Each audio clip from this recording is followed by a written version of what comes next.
Hello, everybody, and thank you for joining us today.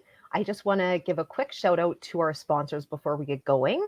Thank you to Alberta Blue Cross, ATB, Bell Let's Talk, and Petronas. So again, thank you so much for being here with us. We're talking today about a very important topic.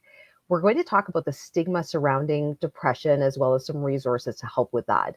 So just a little bit of info about that first. Depression is the most common mental health issue, but is also the most treatable.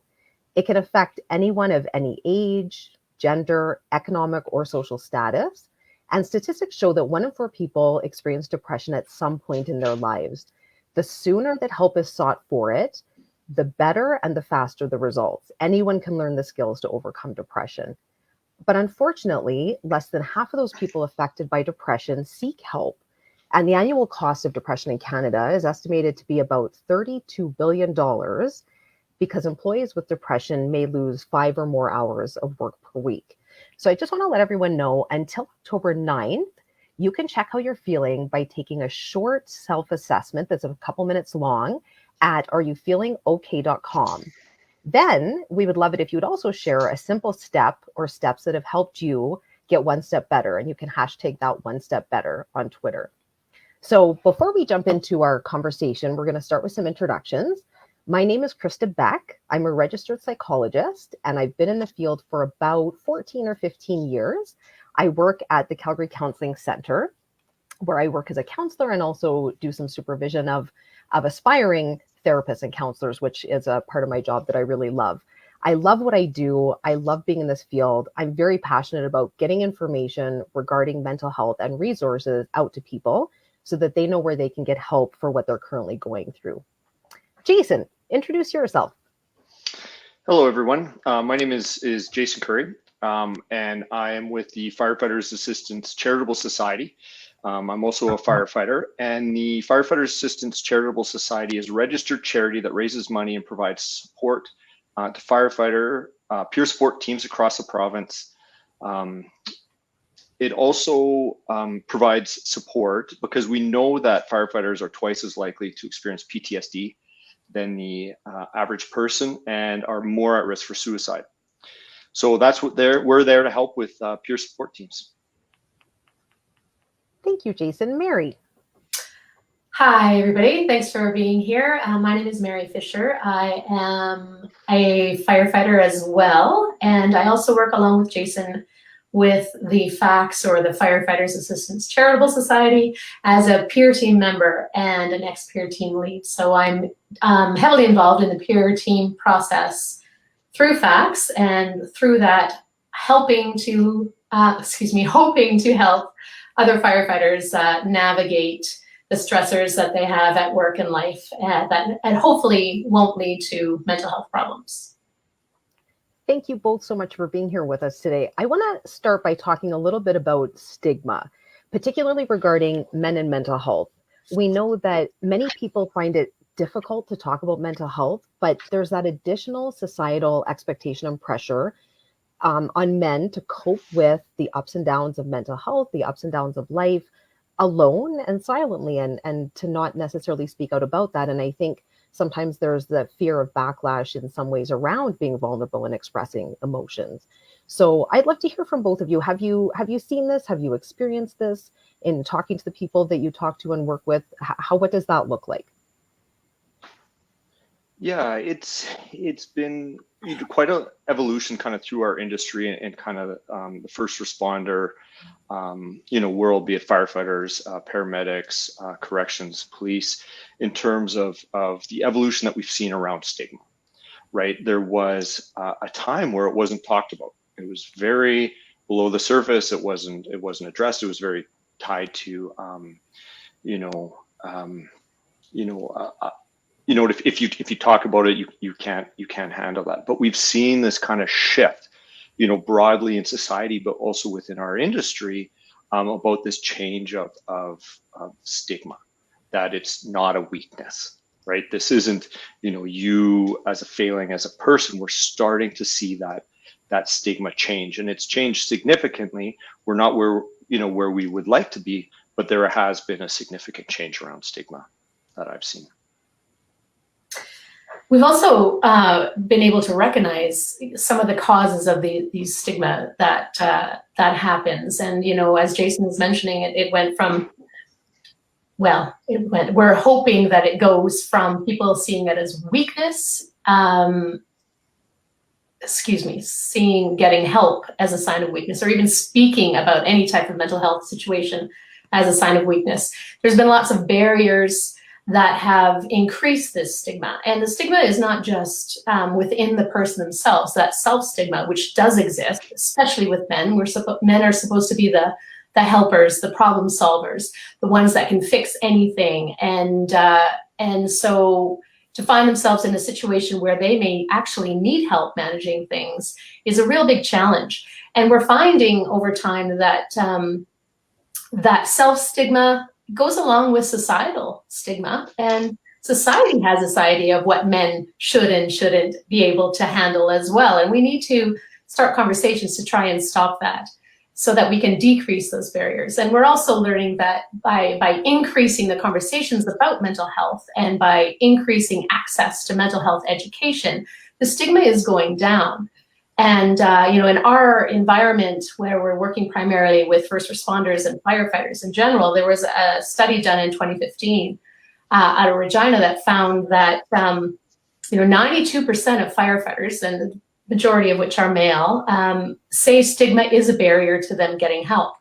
And they fear being seen as weak as the biggest reason why they're not looking to seek help. And the longer you go without seeking help, the higher the probability is that these mental health issues can turn into illnesses and disorders. So we're really hoping that by having conversations, we can decrease that stigma, especially with men, especially in our world with first responders. And as Jason mentioned, we are seeing a shift, but we still have a long way to go. And I think one of the interesting things that we're also finding too, and Mary touched on it a little bit, was the research and the information that is now coming out, right? We're starting to understand how the brain works, how the brain interacts with trauma, and what happens as we're going through. And so for our population, that is really helping people to understand, mental health and understanding what's happening, based on their experiences and what they're seeing, it be it like an acute exposure or it's a chronic exposure over so many years, and understand what is happening for them, because they're going, why? I don't understand this. And oftentimes, there's I really like drawing back to the tie into the physical health, right? And there's sometimes this disconnect where it's like mental health is different than physical health. Well, it's like, how would we, apply if, somebody's knee just slowly, over a repetitive stress and strain over so many years doing a job has just kind of gotten to the point where it needs a knee replacement. Well, let's talk about it in the context of the mental health. And as we're getting more information and more research, that is aiding our discussions regarding stigma. That is so great. Like what I hear from both of you is those conversations, giving education around this area, giving that research, that those are things that are really helping people to understand that can help start to break down that stigma. Are there other things that you found to be really helpful, or things that have been really significant challenges in destigmatizing depression and asking for help? Well, definitely, as I mentioned before, one of the things that definitely helps is increasing the knowledge. And there are mental health resilience, there are mental health programs that are available. And what we're finding is the more exposure, specifically our members have to these mental health courses or learning opportunities, the less the stigma matters. The stigma actually does go down. And by having the conversations, by learning and becoming more educated, it's taking away that feeling of isolation and shame that also comes along with that stigma, right? And the isolation is such a big problem with exacerbating mental health issues. To decrease that isolation and make people understand that, this happens. This is normal. This is a normal part of health. And sometimes we have issues with mental health and we need techniques and stuff to get that health better. And by educating yourself, by providing educational opportunities, and we're lucky enough that through our FACTS program, through our society, we're able to provide some education, and we definitely provide that education to our peers. And so we have members in our organization that are going around and starting these conversations to decrease the stigma and to increase the sense of connectedness and belonging that people need in order to, get rid of their own self-stigma and recognize that, they can take some control in their own mental health. Well, and I think one of the other things to kind of build on what Mary was saying, and I think she did a very good job explaining that, is I've seen kind of two things. Is one, we've seen an increase in mental health literacy, right? And I think that's, tying into the programs that Mary's talking about, where we're talking about it more and we're understanding it, and we're, we have the language there. Like, language is so important because we can understand what we're talking about. So with this mental health literacy, people are able to talk about it more. And then I think the other thing that kind of goes parallel with that is what I've seen is some very brave folks that have talked about their experiences, and that has really helped and kind of brought it forward when somebody I'll use the word again, is very brave to talk about their experiences. And again, when you look at it different populations, I think it can be very, very valuable for a member of that group, population, to speak about their experiences, because it, that kind of goes down to the peer team. Is the importance of the peer team is our peers who are a member of that group, they understand it. They understand the work, the dynamics. And so when you have someone from there talk about, their experiences about, and, their challenges, maybe it was challenging, maybe they just said, hey, I just went and, went to CCC and went to the counseling center and talked to someone, and it wasn't that scary. Or it was, I was right at the edge, and I had to do something. So when they can talk about that is, destigmatizing, and that helps people go, okay, especially if they go, I thought that person had all their stuff together, right? I thought it was all there, and this is what happened. So I think those two things, one is the mental health literacy, and then when you have other folks share about their experiences, is really working through that stigma. Absolutely. Thank you, Jason. I'm wondering if it'd be helpful for people watching.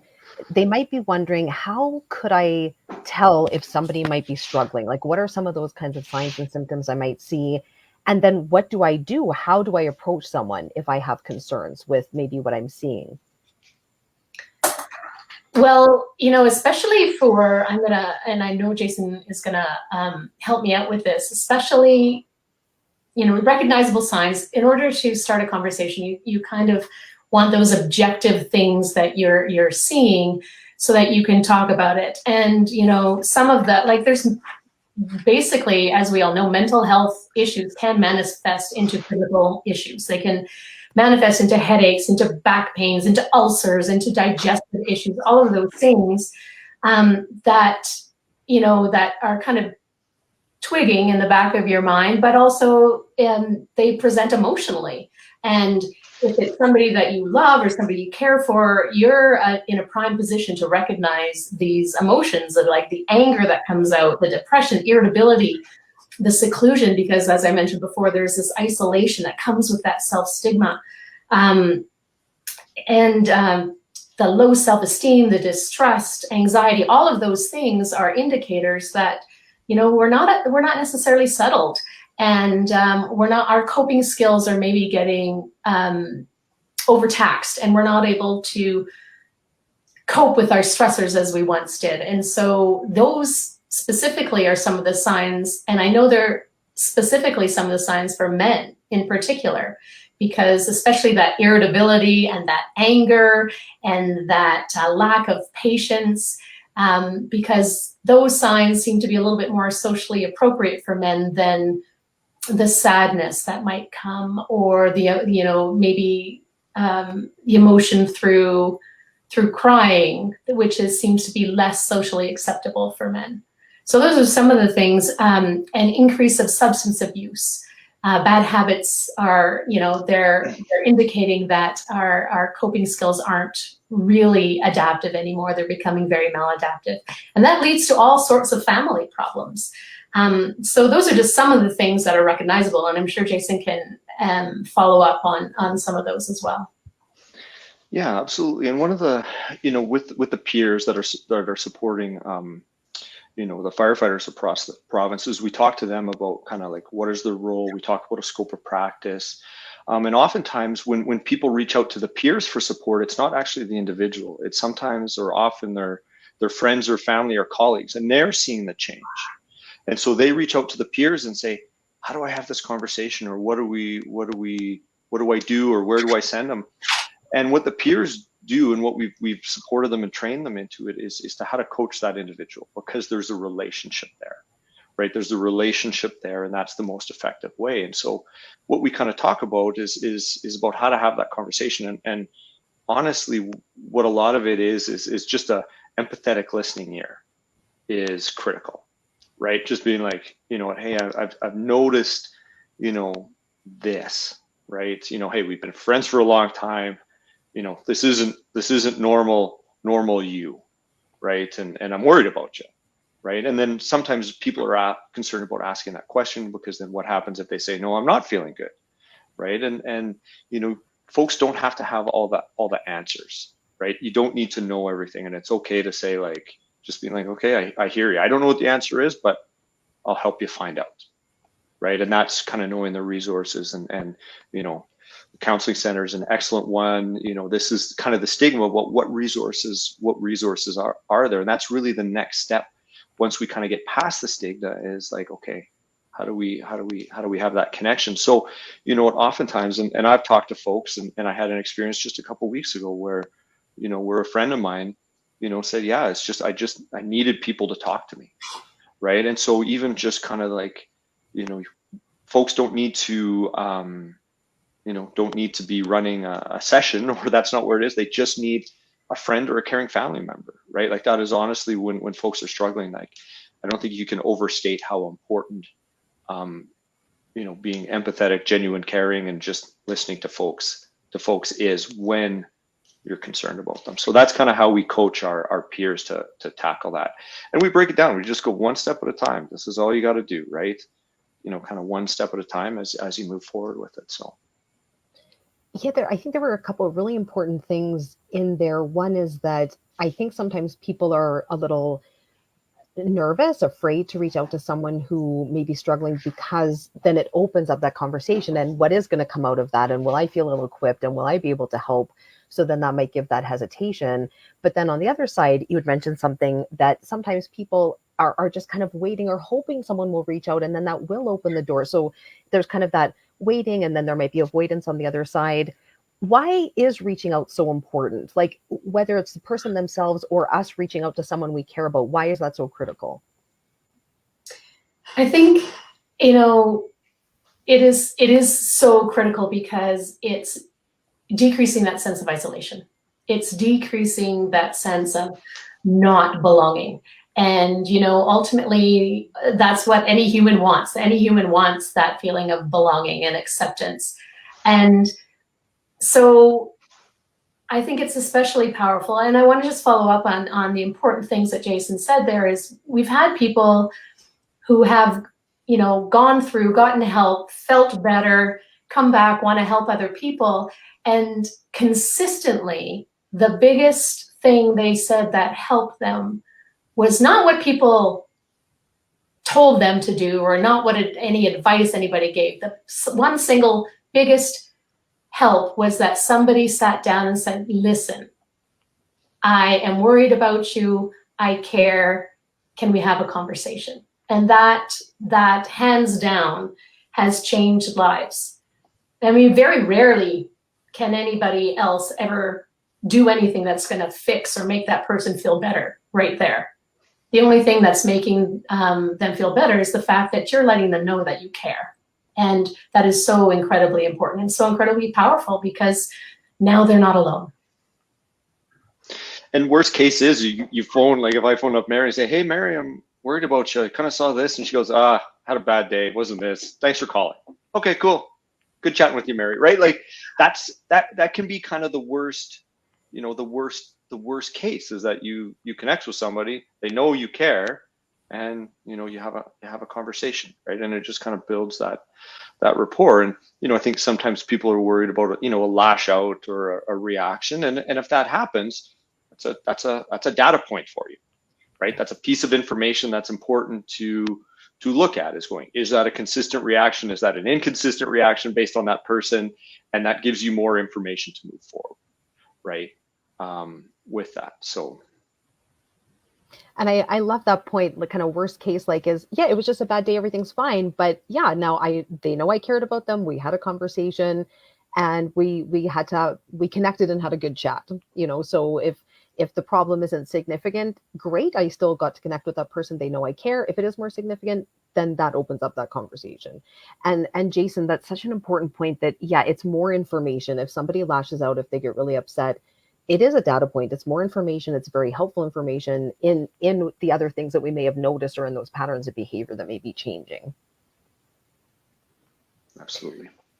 So you had mentioned something earlier about, now, like, information's coming out. I think it's helping with the stigma. We're trying to educate people, but then there is kind of that what next? And you had mentioned about resources, and I thought that might be helpful to talk a little bit about available resources for the people that are watching. So any information that you can give us, any things that come to mind for you or that really stand out, that would be awesome. Yeah, I think, like, resources are, they're critical, right? And, kind of going back to the teams in terms of how, we constructed the support is, we've kind of built our teams as a concierge, right? And that's kind of what we've talked to them as day one, right? Is they're there to connect to the folks, to have the conversation, to help guide them. And like Mary said, it's like, here's a recommendation, right?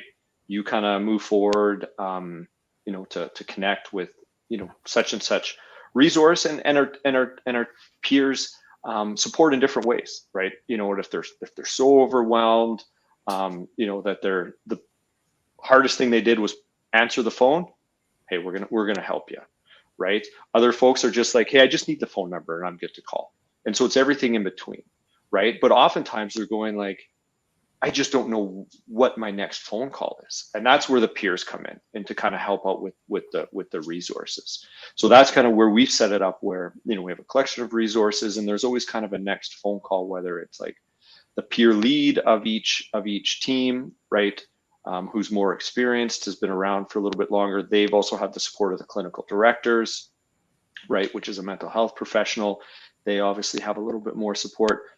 But even what we've talked about is often our peers will run into a new scenario, and we run into it. We're like, we never thought about that one. And so what they end up doing is they reach out to the networks, and it's the peers, the clinical director, the peer teams. But you take it out of the peer teams, it's we can also do that as just regular folks. It's where are the supports, right? Calgary Counseling Center, Distress Center, different websites, in terms of just starting to go. And that's kind of where we can help our folks, is just saying, like, having that conversation and saying, like, okay, what are you looking for? What can we do? Here's some different options, and if we think back to it, and I've talked with other folks where sometimes they feel like they need to have all of everything figured out when they make the phone call, and folks don't need to do that, right? It's just, this is a process. This is a bit of a path and a journey, oftentimes. And if we apply it to physical health, right? When I broke my ankle, and I'm talking with Mary isn't laying out, all my doctor's appointments and who I'm going to see for my orthopedic surgeon and my x-rays and all this type of thing, right? It's like, hey, Jay, have you got that checked out? No, I haven't yet. Well, you probably should. Here's some options, right? So, if we apply it to physical health, we don't feel that we need to know everything about, the knee or the back or anything like that. It's just, hey, let's go find someone that knows more than us, right? Is really what it comes down to. we're very fortunate where here in Alberta, southern Alberta, where we live, that we have access to lots of resources, much like Counseling Center. And but there are people in the province that live in rural areas that may not have the same kind of access, and so their access may be more telephone oriented or more virtual if they can't travel or stuff like that. But we live in this province where we have options, and the more information we can get out, the more options can present themselves. And the more conversations we can have, as Jason mentioned, the networking goes on, and we hear that, this has been a great resource for me. Maybe you can try it. And we're very, very fortunate. And your center is one of those wonderful options that we have. And I love the kind of parallel to kind of physical medical health, because I think for many of us, like we don't expect we're going to have all the answers when somebody is looking for that information, but we can ask if they've called someone or contacted someone.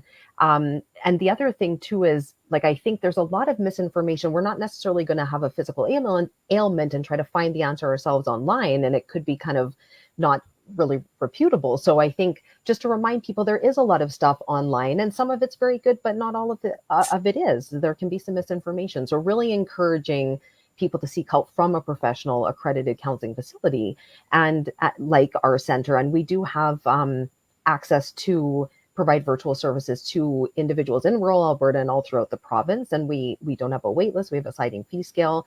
So if people are looking for that. There is a great question, Jason, here. How do I become a peer support? That's a great question.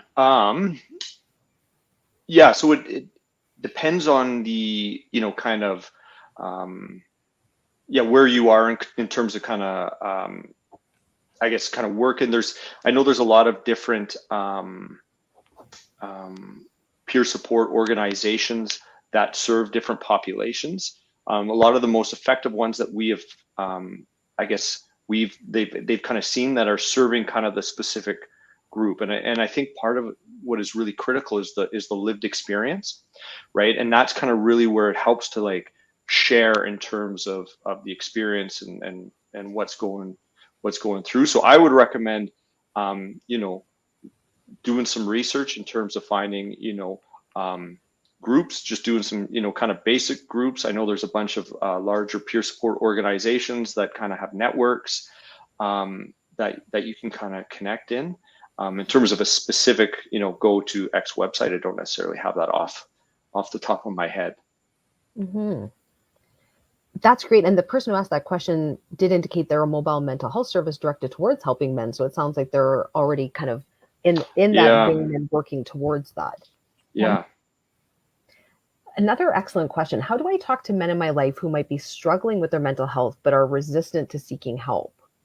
How frustrating that is, and how common that is. It's conversations are difficult, and I'm gonna speak on maybe as a woman talking to a man might be different than a man talking to a man, and ultimately starting a conversation out of a place of care and concern is, if you can let that be known that, I want to have this conversation because I care about you, I'm concerned about you, and I want to, I want to stand beside you on this journey, and I'm willing to help any way I can.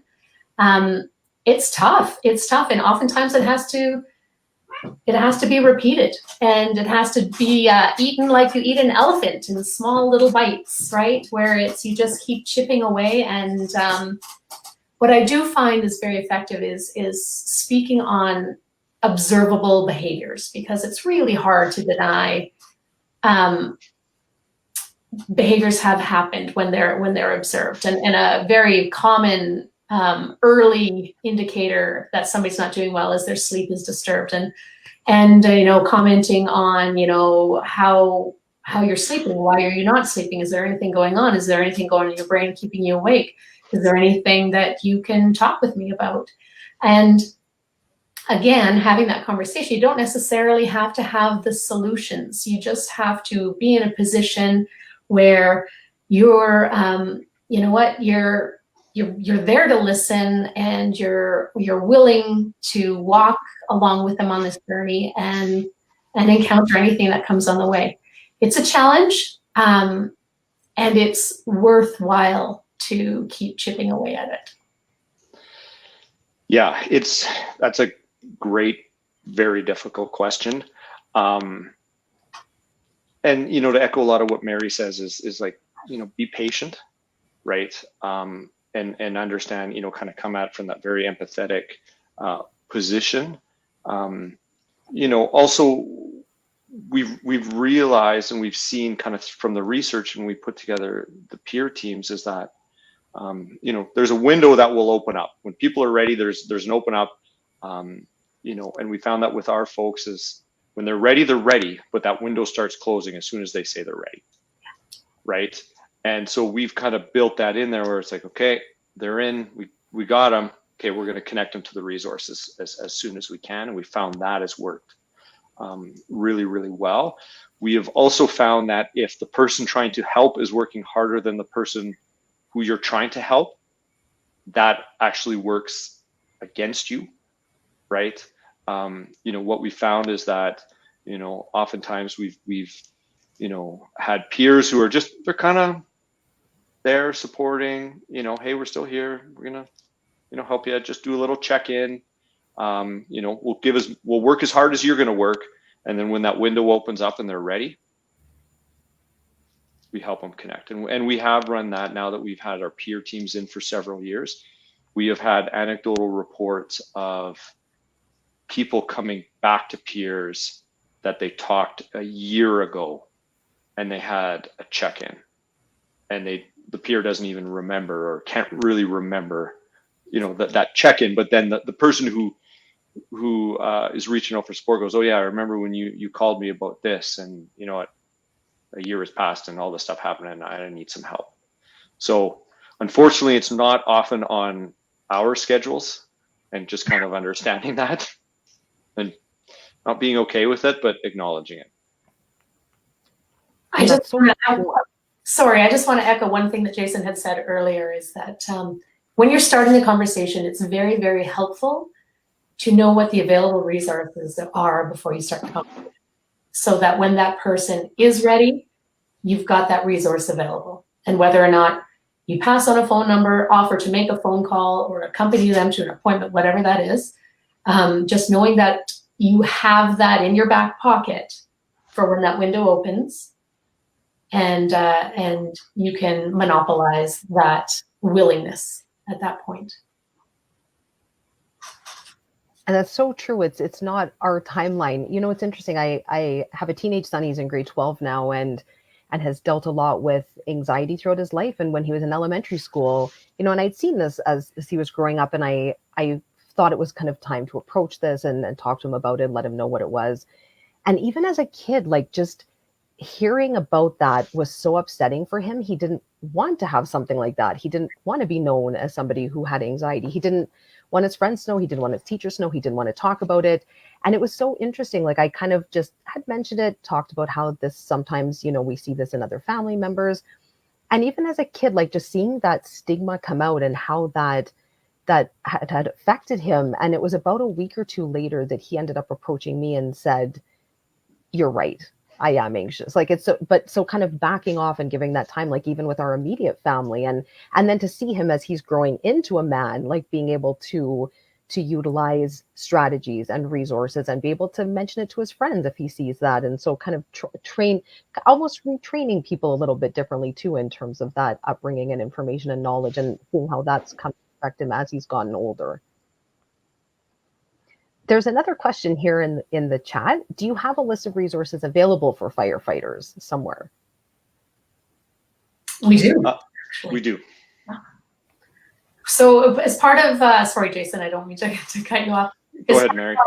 Our peer team and part of our peer training, we have an idea of some of the more common stressors that happen with our personnel. And so we've done some background work where we've actually gone and look through the community to find out where resources for these particular stresses might be, whether or not it's financial, whether or not it's elder care, whether or not it's child care. And in terms of objective type of resources, we have cultivated a list of things that are available in our immediate area. Excuse me. And we also have done some work with mental health professionals that are comfortable with first responders, the first responder personality and the first responder demographic and this first responder job responsibilities kind of can often make a unique subculture that first responders need to know that their mental health professionals are aware of some of the stressors that they have in their life and some of the potential traumas they witness and some of the potential traumas that they don't want to take home. So we've done a lot of work on helping educate our mental health professionals, and then they in turn have done a lot of work working with first responders, and so they're culturally competent in that area. And so that often helps with providing information for people looking for help, that they're a little bit more comfortable knowing that, you know, the name that they've been given is somebody who is comfortable with their occupation, comfortable with some of the things that they are probably dealing with, and has some experience with that, and so are likely able to help. Absolutely. And it's, you know, kind of building on that is ensuring that, you know, the qualifications, I think, you know, you had mentioned before in terms of you know, ensuring, you know, yeah, that they have the proper qualifications, they have the training, all that type of thing, so that we can feel comfortable, you know, passing on the resource to our folks. And what we found is we've, you know, over time slowly built up this resource list as our peers are, you know, supporting our members for you know, different concerns that are coming up. And, you know, every so often we have okay, that's a new one, we haven't run into that, let's, you know, tie into our networks, let's do a little bit of research, and then we put it on the list, and then we also follow back up on the resources as well to see, you know, was this helpful? Did this, you know, provide the support that we had hoped it did? That's awesome. It sounds like a lot of work has gone into that and making sure that there's a lot of resources that they're really well trained and helpful resources for people. I'm just wondering, you know, before we finish for today, is there anything else that is that we haven't touched on that you really feel it's important for people to know? Anything you just really wanted to stress again? I think the only thing I would stress is just kind of the importance of just having that first conversation, right? You know, and just having that kind of first conversation about, you know, if you see something, just coming from that genuine, empathetic position of like, you know, I'm concerned about you. I find we often say, you know, in our greeting, our, you know, social exchange, it's like, oh, hi, how are you? I'm good. How are you? Right. And we just kind of blast through that part, right? It's like, okay, you're good. I'm good. Let's move on. But it's, you know, having that, you know, kind of going, no, like, how truly are you, you know, and kind of Mary's point about saying like, hey, we've known each other for a long time. I've kind of seen this, like, you know, how are you feeling? Because I think we sometimes underestimate the value and importance of just that genuine conversation and asking how somebody is doing. And I think it can be very significant for some folks. Well said. Yeah. People who know me well know when I ask that question, how are you? And they say fine, I usually stop and say, for real? Are you telling the truth? Let's really dig into that, because I don't necessarily just want to let that slide by. So I love that example. Mm-hmm. So just a reminder for people watching that until the 9th, you can check how you're feeling by taking that short couple-minute self-assessment at areyoufeelingok.com. And then we would love to hear those simple steps that have helped you get one step better. You can hashtag that one step better. And you can find Calgary Counseling Center online and fill out an online intake. We see individuals throughout Alberta, so not just in Calgary. We definitely have access to doing virtual appointments with anybody throughout the province and have affordable fees for people who are looking for counseling. We don't want that to be a barrier, as well as no wait list, because we want people to get in as soon as they can to get that help that they need. So I just really want to thank you so much, Jason and Mary, for being here with me today. I think it was so great to be able to have this conversation. share some information that's helping with the destigmatization, and then also to talk about those resources. So we really appreciate it so much. And just another thanks to our sponsors here before we go, Alberta Blue Cross, ATB, Bell Let's Talk, and Patronus. And yeah, so thank you so much. Hope everyone has a great day. And if you didn't see it live, maybe you'll be seeing it at another time. And thanks again, Jason and Mary. Thank you very much.